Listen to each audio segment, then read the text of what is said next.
Ici la voix de l'Amérique. Timothée de Langmail avec vous dans une rétrospective de l'année 2010.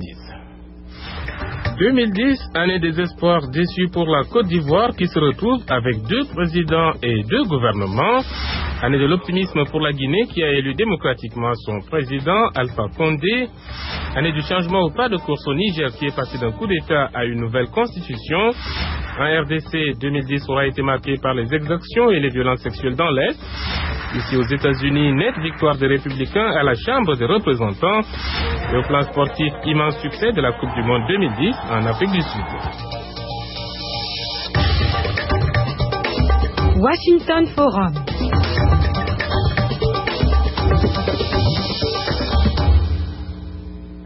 Bonsoir à tous et bienvenue à cette rétrospective de l'année 2010 en Afrique et ici aux États-Unis. Avec moi ici en studio, Mathurin Hung-Yingpo, professeur titulaire de la chaire des relations civilo-militaires au Centre d'études stratégiques de l'Afrique, le CESA de Washington. Et comme invité de cette édition, nous aurons au téléphone le rédacteur en chef du service francophone de la Voix de l'Amérique, Ferdinand Ferreira, qui rentre d'un voyage en RDC et qui se trouve présentement en France. Nous aurons également au téléphone d'Abidjan notre correspondant en Côte d'Ivoire, Saint-Claver Oula. Nous commençons par la Côte d'Ivoire où la crise post-électorale persiste avec ce face-à-face entre le président sortant, Laurent Gbagbo, et son adversaire du second tour, Alassane Dramane Ouattara, dont la victoire a été reconnue par la communauté internationale. Et pour les derniers développements dans cette crise ivoirienne, retrouvons tout de suite à Abidjan notre correspondant Saint-Claver Oula. Saint-Claver, quels sont les derniers développements? Les derniers développements, c'est que il y a eu la visite de haut niveau de 3 présidents ici en Côte d'Ivoire et ces présidents sont retournés et ce qui ressort de la CEDEAO, c'est pour l'instant l'intervention militaire qui n'est pas envisagée, je dis bien pour le moment, et cette nouvelle a été bien accueillie par le camp du président Laurent Gbagbo et par contre le camp du président Ouattara se réjouit du fait que les pays de l'Union européenne décident de reconnaître les ambassadeurs qui seront nommés par lui. Et l'autre information, c'est un meeting des jeunes patriotes qui a eu lieu hier dans un quartier à Yopougon, un quartier acquis à la cause du président Laurent Gbagbo. Et au cours de ce meeting qui a été animé par le président des jeunes patriotes Charles Blé Goudé, il a été décidé de libérer l'hôtel du Golfe dans lequel se retrouve en ce moment le président Alassane Ouattara proclamé par la commission électorale indépendante. Merci Saint-Claver Oula. Mathurin Hung-Yingpo, la CEDEAO menace d'intervenir militairement pour faire partir Laurent Gbagbo. Pourtant 2010 avait commencé sous le signe de l'espoir pour la Côte d'Ivoire. Oui, c'est vrai. Alors qu'est-ce qui n'a pas marché? Je crois qu'il faut, avant d'entrer dans le vif du sujet, et dire que le drame qui se produit en Côte d'Ivoire révèle la nature du pouvoir politique en Afrique. Autrement dit, au lieu que politico, ce soit la gestion de la cité, et quand vous parlez de politique en Afrique, vous avez plutôt des débats ou des combats entre personnes et entre ethnies. C'est cela qui explique que, au lieu que ces élections amènent la paix en Côte d'Ivoire, c'est plutôt une sorte de désordre, un film dont la mise en scène a été bâclée à mon avis, qu'on observe. Maintenant pour la CEDEAO, je crois que c'est bien beau de vouloir envoyer, c'est pas des gens pour d'aller en Côte d'Ivoire, mais ils ont commencé déjà par arrêter qu'il y aurait cette décision d'envoyer une force. Alors de dire qu'on envoie une force et après vouloir envoyer des gens, je ne crois pas que cela soit convaincant en ce qui concerne le président Gbagbo. Le président Gbagbo qui insiste qu'il faut faire la lumière sur le processus électoral et déterminer qui a réellement gagné. Et pendant ce temps, son adversaire Alassane Dramane Ouattara et son gouvernement sont cloîtrés au Golf Hotel. Alors comment se sortir de cette impasse? Il faut dire que d'entrée de part et d'autre, il y a eu des problèmes. C'est-à-dire que la commission électorale avait 3 jours et pour donner les résultats. Mais il y a eu tellement de problèmes de tractation au niveau de la commission électorale qu'elle n'a pas pu donner les résultats dans le délai imparti. Alors, selon le plan, à mon avis, cela a permis maintenant à la Cour constitutionnelle, qui aussi de son côté n'avait pas déclaré un candidat, mais plutôt à observer, à étudier tout le dossier et décider si les élections avaient tellement d'irrégularités que tout le scrutin devait être reprendre. Et comme ça, si c'était à reprendre, dans ce cas maintenant, il donnait 45 jours pour qu'il y ait un nouveau scrutin. Mais ce n'était pas à la Cour constitutionnelle de déterminer qui était le gagnant. Ou il validait ou invalidait les résultats de la commission électorale parce que ces résultats étaient provisoires. Les conséquences de toute cette crise, c'est que la Côte d'Ivoire est à nouveau à la case départ. Un autre dossier chaud de 2010 a connu un dénouement heureux, la Guinée qui a élu le professeur Alpha Condé, président de la République, le premier dirigeant guinéen démocratiquement élu depuis l'indépendance du pays. Alors, Mathurin Wuingpo, on avait pourtant beaucoup craint pour la Guinée, sous le capitaine Moussa Dadis Camara. Oui, disons que, en toute honnêteté, la Guinée, il y a deux petites observations à faire. Et c'est la première fois, à mon avis, que sur le continent, nous avons l'armée au pouvoir et qui vraiment veut partir, et le plus tôt possible. Et pendant longtemps, ce sont plutôt les civils qui ont traîné les pas. Ça, c'est vraiment une petite remarque. Deuxième, je crois qu'il convient de féliciter M. Cellou Diallo. Parce que sans lui, on ne serait pas en train de parler de ce qui se passe en Côte d'Ivoire, parce que pour son courage et son patriotisme, je crois qu'il est important de le noter. Maintenant, je crois qu'il y a quand même assez d'espoir. Quand on voit la trempe du professeur Alpha Condé, vu que c'est un ancien combattant, quelqu'un qui se battait depuis des années ou des décennies, et moi j'ai de l'espoir que les choses vont changer en Guinée. Sauf que les défis sont énormes. Quelles sont quelques leçons que les Africains peuvent tirer de cette situation guinéenne? Et c'est qu'on peut aller à des élections et les perdre et avoir le courage de reconnaître sa défaite. Et ça vous en sortez grandi plutôt que de s'attacher quand on a perdu les élections. Et d'autant plus que la situation guinéenne était très complexe et qu'on risquait un embrasement total du pays. Ah oui, surtout que quand on parle d'irrégularité, M. Cellou Diallo avait toutes les raisons de dire que dans certaines parties de la Guinée, il y a eu des irrégularités flagrantes. Et pourtant, à la fin, les gens se sont entendus pour dire que le résultat final n'était pas entaché. Par conséquent, on peut les accepter. Toujours en Afrique de l'Ouest, le Niger qui tente d'emboîter le pas à la Guinée.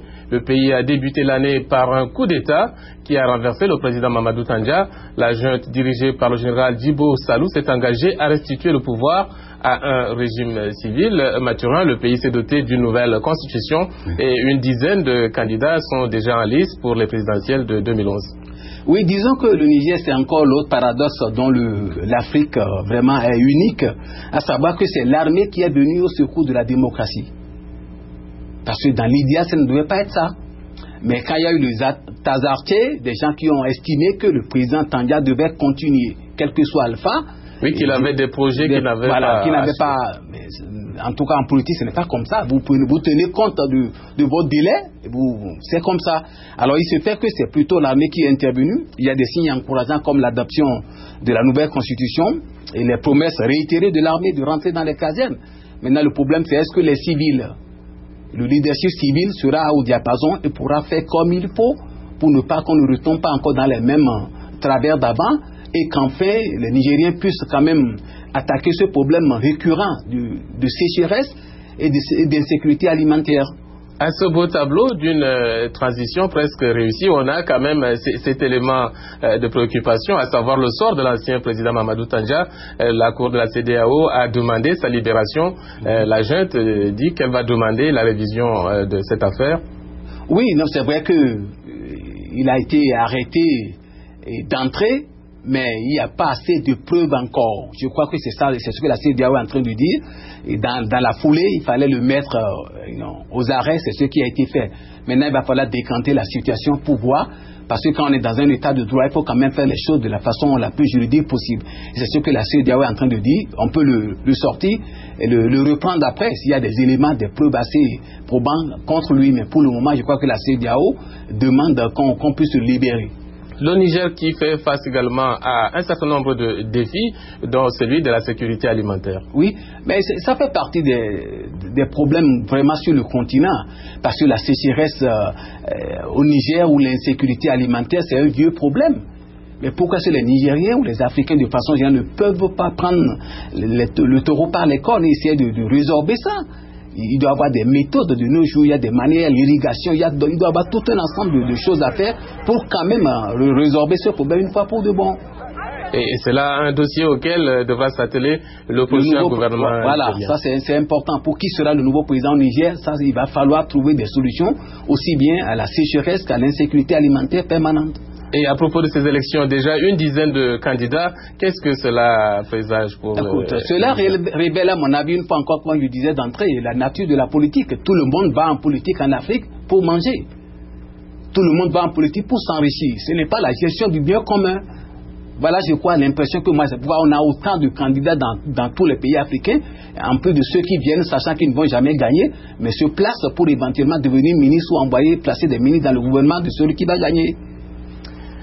Washington Forum, spéciale rétrospective de l'année 2010 en Afrique et ici aux États-Unis. Une brève pause et nous reviendrons pour parler des exactions qui se sont poursuivies dans l'Est de la RDC et aussi pour ce qui est des États-Unis du revers électoral des démocrates et du président Obama, le président Obama qui est maintenant obligé de composer avec l'opposition au Congrès.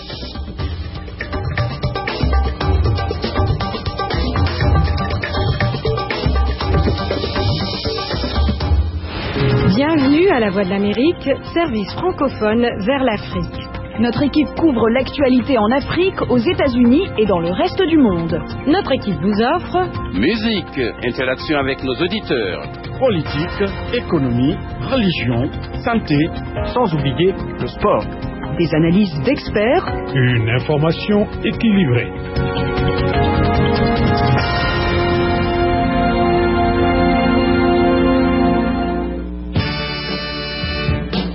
Amateurs de soul, retrouvez Idrissa Sedoudia en compagnie des grands de la musique soul dans Soul USA, tous les dimanches à 19h35 TU, Wilson Pickett, Aretha, James Brown, Otis Redding, Motown, Stax, Muscle Shoals. La vraie musique.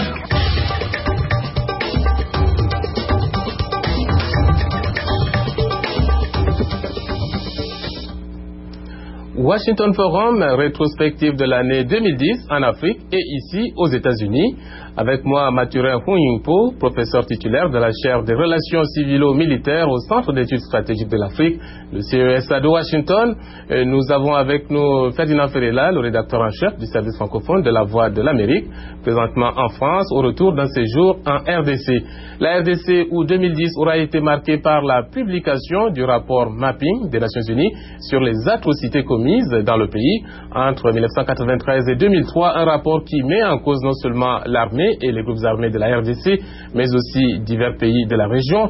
Ferdinand Ferrella, vous rentrez de la RDC, le fait est que les exactions et notamment les violences sexuelles se poursuivent dans l'est de ce pays.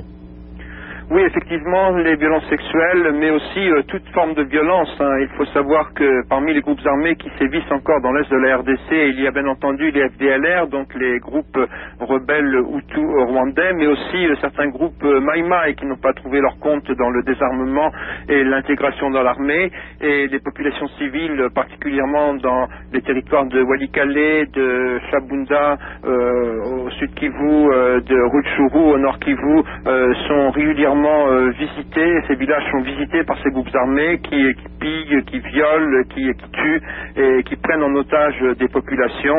Et malheureusement, au vu et au su de tout le monde, parce que l'armée congolaise apparemment est incapable de contrôler la situation. La MONUC, le chef de la MONUC, Roger Miss, l'a dit, ne peut pas protéger l'ensemble du pays par faute de moyens, par faute d'effectifs, par manque d'effectifs. Et donc ces groupes continuent de semer la terreur. Essentiellement, ils sont regroupés autour des carrés miniers. Ils exploitent en toute impunité les ressources minières de la région. Le gouvernement a suspendu l'exploitation minière, mais on se rend compte qu'en fait cette suspension ne nuit qu'aux exploitants qui sont dans la légalité, disons, parce que eux on peut les contrôler, mais ceux qui exploitent de manière illégale sont dans des régions qui échappent au contrôle de l'armée et donc continuent de faire leur business. Les avions continuent de décoller de Walikale en direction du Rwanda, du Ouganda, un peu partout dans la région. Autant de facteurs, Ferdinand, qui contribuent à la violence dans l'est de la RDC. Mathurin Hunyingpo, autre facteur de violence en RDC, ce sont les rebelles ougandais de la LRA, l'armée de résistance du Seigneur, qui opèrent un peu partout et même dans d'autres pays, en Ouganda, en RCA, au Soudan, et que les pays de la région ne parviennent toujours pas à neutraliser. Disons que les pays de la région ne parviennent pas parce qu'il n'y a pas encore, à mon avis, une politique commune. Parce que ce n'est pas possible qu'un groupe de rebelles puisse, disons, damer le pilon ou narguer tous les pays de la région. Il se fait qu'il n'y a pas les mêmes intérêts. C'est ça qui fait que pour le moment, ils ne sont pas encore arrivés à venir à bout de ces rebelles. Il y a eu quelques réunions, notamment à Bangui, en RCA, sous l'égide de l'Union africaine, concernant ce problème-là. Oui, sauf que, bon, très souvent, quand l'Union africaine intervient, ce n'est pas de la manière la plus appropriée, à mon avis, et il ne donne pas les moyens qu'il faut, parce qu'il faut avoir les moyens de sa politique. Une chose de vous réunir, qu'est-ce que vous allez faire concrètement si vous ne faites rien? Rien ne changera. C'est pourquoi l'Union africaine a beau se réunir régulièrement, il y a encore des problèmes récurrents sur le continent. Ferdinand Ferreira, la mission de l'ONU en RDC, la MONUC, a fait place à la mission de stabilisation de l'ONU en RDC, la MONUSCO. La priorité de cette mission, selon l'ONU, c'est une mission qui compte près de 20 000 soldats, est la protection des civils, mais comme vous l'avez souligné tantôt, la situation semble loin d'être maîtrisée. Oui, il faut savoir par exemple que fin juillet, début août, on en a beaucoup parlé, 300 femmes ont été violées pendant 4 jours à Luvungi, dans le territoire de Walikale, à une trentaine ou quarantaine de kilomètres de là, il y avait une base de la MONUC, et il a fallu 15 jours, près de 2 semaines en fait, avant que les casques bleus même soient informés que quelque chose se passait à Luvungi. Et ils l'ont appris non pas par leurs antennes à eux, mais par une ONG américaine qui prend en charge les victimes des violences sexuelles. Donc on voit un peu les limites de la MONUSCO, qui a succédé à la MONUC, mais qui en fait est toujours dans l'incapacité de protéger des régions qui auraient besoin d'une haute protection. Et Roger Miss, le patron de la MONUC, a dit qu'il allait tout faire maintenant pour renforcer la capacité de la mission onusienne, toujours dans la perspective de la protection des civils, mais en même temps il dit que la responsabilité première de la protection des Congolais en RDC, eh bien c'est l'armée congolaise elle-même. Or cette armée est toujours aussi mal payée, aussi indisciplinée dans certains cas. On sait que dans certains cas c'est elle aussi qui participe au viol. Dans certains cas elle participe aussi au pillage dans l'est de la RDC des ressources minières. Donc c'est une situation un petit peu difficile pour les Kivusiens qui n'ont pas l'impression que les choses avancent, qu'ils sont toujours dans l'insécurité et qui se demandent quand est-ce qu'ils vont pouvoir retrouver la paix. Alors Matura Huimpo, habituellement dans ces genres de situations, on compte sur la communauté internationale pour apporter son appui. En l'occurrence, à RDC, près de 20 000 casques bleus sont sur place et pourtant le problème est loin d'être résolu. Comment la RDC va-t-elle se sortir de ce mauvais pas? Non, je crois que la RDC ne pourra pas à elle seule résoudre ce problème-là, parce que quand déjà vous prenez l'ampleur du problème et la taille du pays, les moyens, c'est vraiment difficile. Mais toujours est-il qu'il faut que la RDC commence par aborder ce problème en prenant des résolutions courageuses concernant l'impunité, par exemple. Tant que les gens vont se sentir libres, c'est-à-dire ils vont commettre des sévices, des exactions et personne n'est poursuivi, il n'y a pas un état de droit, rien n'est fait. Je crois que même les nations ne pourront pas vraiment aider sur le plan concret. Il va falloir que les populations et le gouvernement puissent aider les forces des Nations Unies en RDC. Ferdinand Ferreira, sur une note beaucoup plus optimiste pour la RDC, la course à la présidence est déjà lancée dans ce pays et on a eu des poids lourds comme Étienne Tshisekedi, le leader de l'UDPS, ou encore Vital Kamerhe qui ont fait part de leur intention de briguer la présidence de la RDC en 2011. Alors Ferdinand, qu'est-ce que tout cela signifie pour le président sortant Joseph Kabila? Il faut noter que la course électorale démarre très tôt. On est à un petit peu moins d'1 an maintenant des élections, mais déjà les poids lourds sont sur la ligne de départ. Etienne Tshisekedi, après 3 années d'absence pour raisons médicales à l'étranger, est rentré et il a eu un retour triomphal au mois de décembre. Il a tout de suite annoncé, il a tout de suite confirmé, vous vous souvenez qu'il nous l'avait dit sur nos ondes en primeur au mois d'avril, qu'il allait se présenter à la présidence. Il l'a confirmé en rentrant, qu'il allait donc se lancer dans la course électorale. Vital Kamerhe, qui avait été l'un des grands architectes de l'élection Joseph Kabila en 2006, lui aussi a décidé de se lancer dans la course. Il a créé son propre parti, il a quitté le PPRD. Et donc, Joseph Kabila, qui jusqu'à présent faisait tout pour se faire réélire au premier tour, ça va être beaucoup plus difficile. Hein. Il faut se souvenir que lors de la dernière élection présidentielle, il y avait une trentaine de candidats, et l'année prochaine, il y aura certainement au moins encore une trentaine de candidats, avec la différence cette fois-ci qu'il y aura plusieurs poids lourds. La dernière fois, il y avait Jean-Pierre Bemba, et c'était à peu près le seul poids lourd qui pouvait faire face à Joseph Kabila. Là, il y aura Étienne Tshisekedi, Vital Kamerhe, qui est encore très populaire dans l'est du pays, et Tshisekedi qui peut encore compter sur les deux Kassai, sur Kinshasa, peut-être sur le Bas-Congo même, et donc on va avoir une course serrée, une course qui certainement va se jouer au deuxième tour, et toutes les alliances sont déjà en train de se nouer pour voir comment est-ce qu'on peut battre Joseph Kabila, mais évidemment on est encore loin de l'élection, et il faudra attendre novembre si l'élection se tient à temps l'année prochaine pour savoir quel sera le résultat de la course. Mathieu Hunyimpo, on sait que dans beaucoup de pays africains, le président sortant entre dans la course avec un avantage certain sur ses adversaires. Qu'en est-il de la RDC? Est-ce que les conditions sont réunies pour que des élections transparentes s'y tiennent et que les résultats ne soient pas contestés? Oh, je ne suis pas très sûr parce qu'il y a un président de l'Afrique centrale qui d'ailleurs avait dit qu'on n'organise pas les élections pour les perdre. Donc je crois que la tradition, sinon la tendance sur le continent, et ceux qui sont au pouvoir n'entendent pas perdre le pouvoir.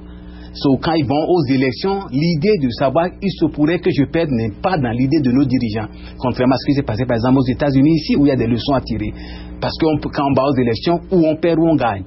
Le slogan, par exemple, en Côte d'Ivoire, c'était « on gagne ou on gagne », apparemment. Alors, ça veut dire que jamais quelqu'un n'a imaginé, il se pourrait que nous perdions. Et justement, nous allons parler des États-Unis, ici, où 2010 aura été marqué par la défaite électorale du président Barack Obama et des démocrates au Congrès. Les républicains leur ont ravi une 60aine de sièges à la Chambre des représentants, de même qu'ils ont glané quelques sièges de plus au Sénat. Le président Obama a sportivement reconnu le changement de la donne politique. Il a déjà commencé à composer avec les républicains. Il est obligé de revoir son programme, Mathieu Hunyimpo. Oui, je crois qu'il y a une leçon importante que les Africains peuvent tirer de ce qui s'est passé aux États-Unis. À savoir que d'abord la politique, c'est un débat d'idées et non de personnes. C'est la première.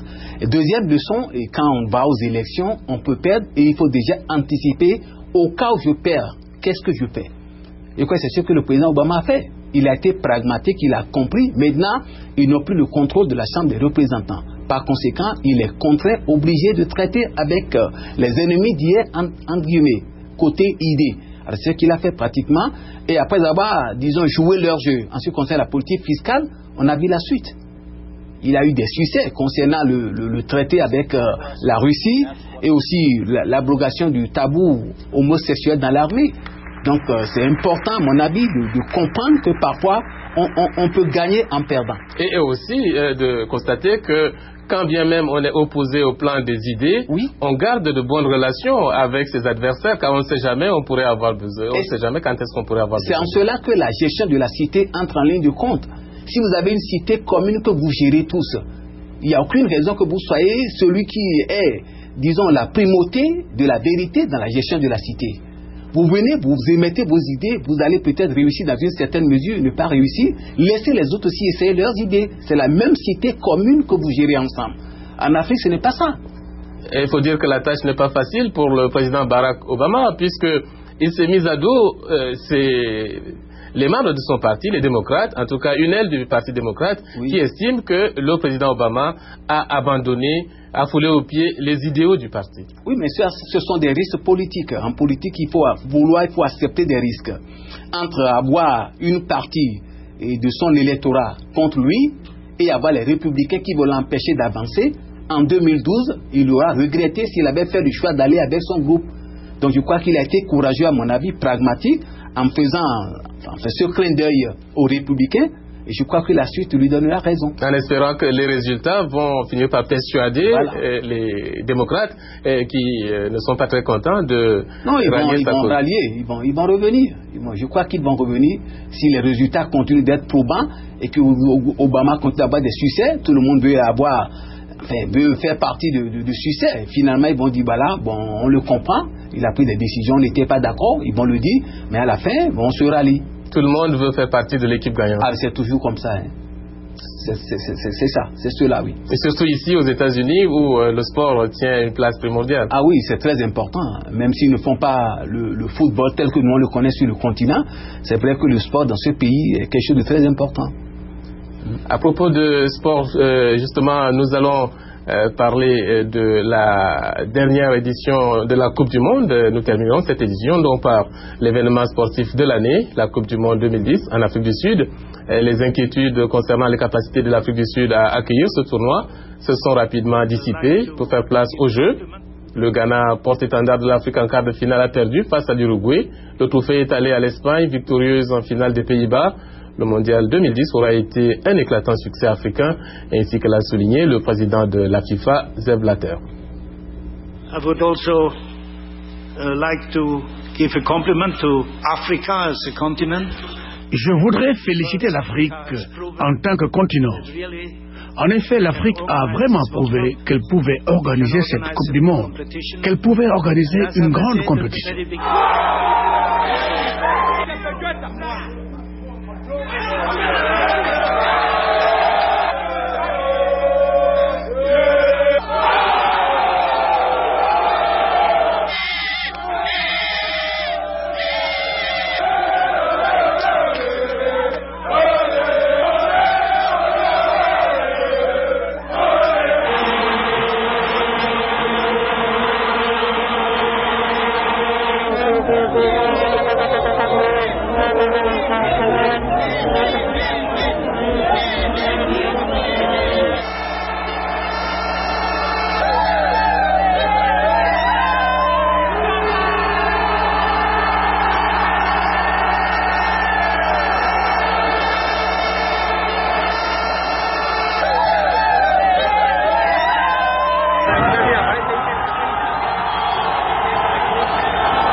C'était l'enthousiasme, la joie des supporters espagnols et avant cela les fans de tous les pays du monde qui ont pris part à cette Coupe du Monde 2010 en Afrique du Sud, le Mondial 2010, Mathurin Ouimpo, un grand succès pour l'Afrique.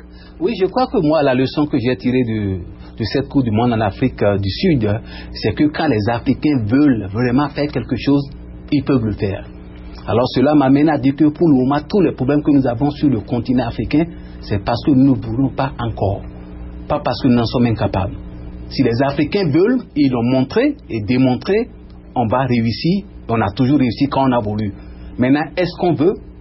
C'est là la question. Alors comment voyez-vous l'année 2011 en Afrique? Quels sont quelques-uns des... Il y a la Côte d'Ivoire qui sera sur la scène devant les feux de l'actualité, mais quels sont d'autres dossiers que vous verriez des développements en 2011? Je crois qu'il y a certains pays qui iront aux élections et ça ne va pas changer outre mesure parce que la donnée fondamentale c'est que quand les gens vont aux élections, ils ne veulent pas perdre, ils n'entendent pas perdre et la politique demeure cet outil important pour accéder à la richesse.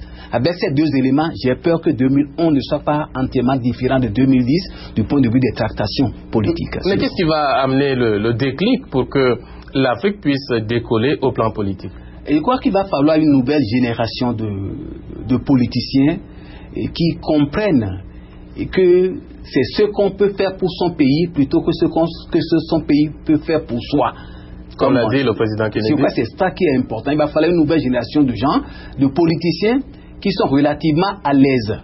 Pas des affamés, des gens qui ne veulent que le pouvoir pour l'argent, l'argent et l'argent. Tant qu'on ne va pas changer cette donnée de base, on risque de ne pas aller de ne pas aller loin. Voilà, c'est avec vous que s'achève cette édition de Washington Forum, présentée par Timothée Dounangmaï, une édition disponible sur notre site internet www.lavoixdelamérique.com. Merci à Mathurin Ouimpo, Ferdinand Ferrella et Saint-Claver Oula. Merci à l'équipe technique et à tous les auditeurs et téléspectateurs de La Voix de l'Amérique. Bonne année 2011 à tous.